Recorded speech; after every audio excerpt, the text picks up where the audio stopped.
hear her crying any longer. Up he got from his bed, put on his bathrobe and slippers, and tiptoed down the corridor to the bathroom.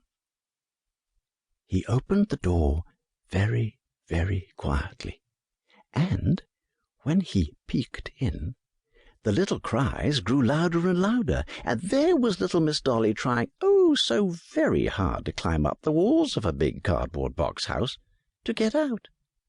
And all the time she cried, "Oh dear, I have to get out. I've just got to get out. Oh, somebody, please help me." And she whimpered loud enough to wake up every single mouse in the house. Mr. D couldn't bear it, so he bent down and lifted Miss Dolly out of the box and started back to the bedroom. But as soon as he picked up Miss Dolly, she immediately stopped whimpering. Mr. D was greatly relieved that Miss Dolly had stopped crying, and went back to his bedroom and climbed back into bed, gently putting Miss Dolly right onto his pillow. "Oh, me, how soft and warm this feels, and I'm so sleepy," mumbled Dollypogs to herself drowsily, giving a great big yawn with her mouth wide open and all pale pink inside, except for her pearly white teeth. And very quickly she finally did indeed fall into a deep and peaceful sleep, all curled up like a little ball of blonde fur. And that's how Miss Dolly spent her very first night at Chula Lane, all curled up right there on Mr. D's pillow. Can you imagine?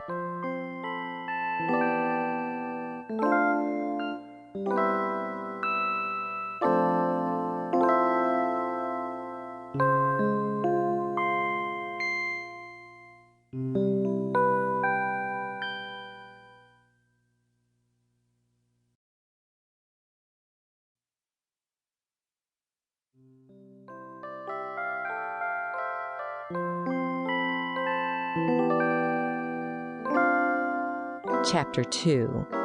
Time to go to school.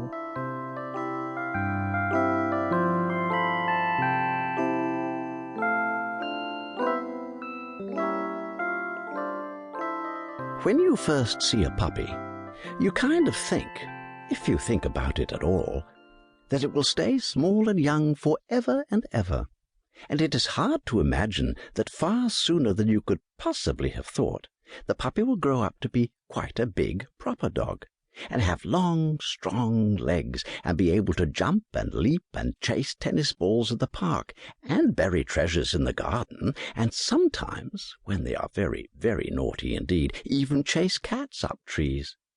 Though chasing pigeons is almost as much fun, because pigeons just hang around, pecking at crumbs and things, and wait until the very last moment possible before flying away.